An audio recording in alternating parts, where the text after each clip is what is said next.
लखीमपुर हिंसा मामले में नोटिस के बाद भी केंद्रीय गृह राज्य मंत्री अजय मिश्र का बेटा आशीष मिश्र क्राइम ब्रांच के सामने हाजिर नहीं हुआ है। इस मामले में परिवार का कहना है कि आशीष ना भाग रहे हैं ना ही छिप रहे हैं। सभी की नजरें लखीमपुर पुलिस लाइन पर हैं, जहां पर आशीष मिश्र को तलब किया गया है। लखीमपुर हिंसा पर आज सुप्रीम कोर्ट में सुनवाई भी होनी है। कल सुनवाई के दौरान कोर्ट ने यूपी सरकार से स्टेटस रिपोर्ट दाखिल करने को कहा था। वहीं लखीमपुर हिंसा पर नेताओं का सियासी दौरा अब भी जारी है। समाजवादी पार्टी अध्यक्ष अखिलेश यादव बहराइच पहुंच रहे हैं, जहां वे मृतक किसानों के परिवार से मुलाकात करेंगे। साथ ही अकाली दल का 5 सदस्यीय दल लखीमपुर पहुंच रहा है। तो लखीमपुर हिंसा मामले में आरोपी और केंद्रीय गृह राज्य मंत्री अजय मिश्र के बेटे आशीष मिश्रा को क्राइम ब्रांच के सामने होना था पेश, लेकिन वो पेश नहीं हुए। 10 बजे तक पेश होना था, नोटिस टांगा गया था, पर्चा चिपकाया गया था, लेकिन आशीष मिश्र पेश नहीं हुए हैं। पुलिस ने आशीष मिश्र के घर के बाहर नोटिस तक चिपकाया था। आज क्राइम ब्रांच के सामने पेश होने को कहा था। हालांकि कहा था आशीष मिश्र ने कि वो जांच में सहयोग करेंगे, लेकिन फिलहाल आज सामने ही नहीं आए। लखीमपुर क्राइम ब्रांच ऑफिस से शुभम पांडे इस वक्त हमारे साथ मौजूद है। शुभम, 10 बजे होना था पेश, और कल तो ये कहा गया था उनके रिश्तेदार के द्वारा कि मैं पूछताछ में पूरा सहयोग करेंगे, वो लखीमपुर में ही हैं, जरूर पेश होंगे, क्राइम ब्रांच के सामने पेश होंगे। सब हवाई निकला क्या? जी बिल्कुल, उन तमाम दावों पर अब सवाल खड़े हो रहे हैं, क्योंकि कल जब उनके रिश्तेदारों की तरफ से दावा किया गया था कि पुलिस जांच में सहयोग करेंगे, इन्वेस्टिगेशन में पूरी तरह से सहयोग करेंगे, और कल ही पुलिस की तरफ से उनके आवास पर नोटिस चस्पा किया गया था और 10 बजे उन तमाम साक्ष्यों के साथ, उन तमाम सबूतों के साथ, वीडियोस के साथ उनको यहाँ हाजिर होना था। लेकिन 2 घंटे पूरे हो चुके हैं। पुलिस के आला अधिकारी जिनको इस पूरे मामले की जाँच करनी थी, इन्वेस्टिगेशन करनी थी, तमाम चीज़ों को बाहर लाना था इन्वेस्टिगेशन के माध्यम से, लेकिन वो सभी अंदर मौजूद हैं और 2 घंटे से अधिक का समय हो चुका है और आशीष मिश्रा अभी तक नहीं आए। ऐसे में ये भी आशंका जताई जा रही है कि वो नेपाल की तरफ निकल चुके हैं, क्योंकि पुलिस को उनकी जो लास्ट लोकेशन मिली थी वो लगभग नेपाल के ही भीतर के ही में मिली थी, जहां पर बताया जा रहा था कि आखिरी लोकेशन नेपाल की है। उसके बाद से पुलिस को कोई संपर्क नहीं हो पा रहा है उनसे। लगातार पुलिस की भी तरफ से ऐसे सोर्सेस कह रहे हैं कि लगातार तमाम तरह के प्रयास उनसे संपर्क साधने के किए जा रहे हैं और इस बीच यहां पर इंतजार भी किया जा रहा है, लेकिन आशीष मिश्रा अभी किसी के संपर्क में नहीं है। लेकिन एक सबसे बड़ा अपडेट आपको दे दें कि इसी वक्त जहां पे हम लोग खड़े हैं पुलिस लाइन क्राइम ब्रांच में, और उसके ठीक पीछे ही एक प्रेस कॉन्फ्रेंस का आयोजन थोड़ी देर में होने जा रहा है। अब देखना अच्छा, इस बीच के माध्यम से ठीक है, आपने कहा कि फिलहाल सोर्सेस कह रहे हैं कहीं वो नेपाल में तो नहीं है, नेपाल से जो है उनकी लोकेशन ट्रेस हुई थी, लेकिन अब भी उनके जो रिश्तेदार हैं शुभम, वो यही दावा कर रहे हैं कि लखीमपुर में ही है। तो क्या कुछ कहना है उनके रिश्तेदार का, एक बार सुनते हैं।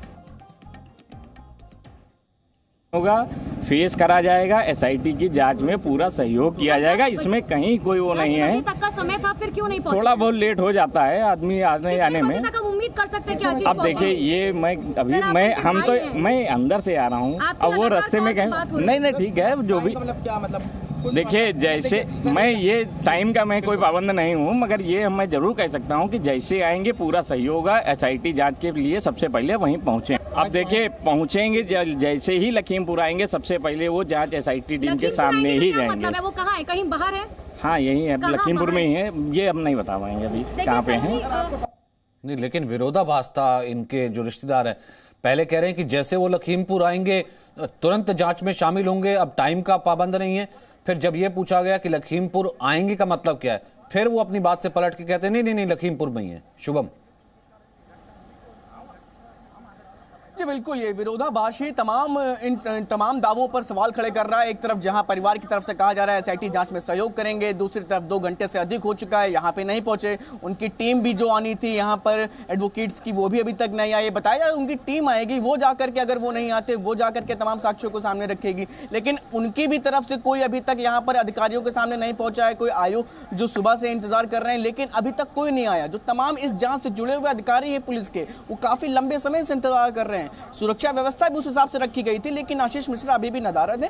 हालांकि अब यही है कि उनके रिश्तेदारों की तरफ से दावे किए जा रहे हैं, लेकिन ये सभी दावे हवाई साबित होते दिख रहे हैं, क्योंकि आशीष मिश्रा किसी के भी संपर्क में अभी नहीं है और कुछ भी नहीं कहा जा सकता कि वो कितनी देर में यहाँ पर होंगे। एक जो अगर इस दावे को लेकर के बात है कि जैसे कि अभी उनके रिश्तेदार ने बोला कि अभी पहले लखीमपुर में ही हैं और फिर बोला कि कुछ देर में आ जाएंगे, तो इस बात से भी अंदाजा लगाया जा सकता है कि अगर वो शायद नेपाल में होने की अगर उनकी बात कही जा रही है तो हो सकता है उनके ऊपर ऐसा दबाव बनाया जा रहा हो कि अब जांच में जाकर के तुरंत शामिल हो, तो इसलिए वो समय खुल करके नहीं बता पा रहे होंगे कि कितना समय लग सकता है, क्योंकि कहीं ना कहीं अब इस पूरे मामले में अगर आशीष मिश्रा मौके पर नहीं आते और उनकी अगर छवि साफ है, अगर वो उनके ऊपर कोई किसी भी तरह की कोई दाग नहीं है, उस दिन वो वहां पे नहीं मौजूद थे, तो उनको ना आने की वजह से उनकी पूरी प्रक्रिया, उनके पूरे कार्यशैली पर तमाम सवाल और संदिग्ध दिख रहे हैं। आशीष, जाहिर सी बात है संदिग्ध दिख रहे हैं फिलहाल जिस तरीके की बातें सामने आ रही हैं, और ये चीज़ें इसलिए भी अहम हो जाती हैं। एक तरफ तो अब भी सियासी दलों का जो है वहाँ पर किसानों के परिवार और बाकी जगहों पर जाना अब भी जारी है। लखीमपुर भी वो पहुँचे थे, बहराइच भी आज जा रहे हैं, अखिलेश यादव जा रहे हैं। वहीं दूसरी तरफ क्योंकि सबसे बड़ी जवाबदेही सवाल इसलिए आ जाती क्योंकि आशीष मिश्र कोई अगर एक आम व्यक्ति होते या फिर एक आम कोई वहीं के कोई लोकल नेता होते तब एक अलग चीज़ होती, ठीक है वहाँ के नेता ज़रूर हैं, लेकिन गृह राज्य मंत्री के बेटे होने के नाते एक बहुत बड़ी जिम्मेदारी होती है। निश्चित तौर पे सांसद के बेटे होने के नाते, केंद्रीय गृह राज्य मंत्री के बेटे होने के नाते एक महत्वपूर्ण उनके भी अपेक्षा की जाती है कि वो लोगों के बीच में रहते हैं, जनता का प्रतिनिधित्व कहीं ना कहीं करते हैं, लोगों के बीच में जान पहचान रहती है। उनके द्वारा इस तरह के कदम उठाना, समय पे नहीं आना और वहां पर जिस तरह से उनकी कार्यशैली पर उनके ऊपर गंभीर आरोप लग रहे हैं, गंभीर आरोप लगने के बावजूद उनकी तरफ से तमाम दावे किए गए, और लेकिन अब ये जो जमीन पर है कि उनका अभी भी उसके संपर्क में नहीं है, नेपाल जाने की बात कही जा रही, तो ऐसे में देखिए अब राजनीति भी धीरे धीरे तेज होती जा रही है। उत्तर प्रदेश में जिस दिन ये घटना हुई उस दिन से ही प्रियंका गांधी हो, चाहे उसके बाद राहुल गांधी हो, फिर अखिलेश यादव हो, राजनीति भी धीरे धीरे तेज होती जा रही है। और आज नवजोत सिंह सिद्धू का आने की बात कही जा रही है कि थोड़ी देर में लखीमपुर में हो सकते हैं, तो हर राजनीतिक दल इस पूरी घटना से अपना माइलेज बढ़ाना चाहता है, जिससे कि 2022 विधानसभा चुनाव में किसानों के माध्यम से जो वोटर्स हैं उनको अपनी तरफ लुभाया जा सके, और 2022 विधानसभा चुनाव में जिससे कि आसानी से इन वोटर्स को लुभाकर सत्ता पर काबिज हो पाए। लेकिन आशीष मिश्रा अभी भी दफ्तर पे नहीं पहुंचे, अभी भी क्राइम ब्रांच पे नहीं पहुंच पाए, और एक जो प्रेस कॉन्फ्रेंस होनी है उसका भी इंतजार महत्वपूर्ण है, क्योंकि उस प्रेस कॉन्फ्रेंस में ये भी साफ हो सकता है कि आशीष मिश्रा आएंगे या फिर नहीं आएंगे, आखिर किन कारण या किन परिस्थितियों की वजह से आशीष मिश्रा अभी तक नहीं आ पाए। बहुत बहुत शुक्रिया शुभम हमारे साथ जुड़ने के लिए, इस बातचीत के लिए, इस जानकारी के लिए। लखीमपुर हिंसा मामले पर आज सुप्रीम कोर्ट में भी अहम सुनवाई होनी है, क्योंकि यूपी सरकार ने स्टेटस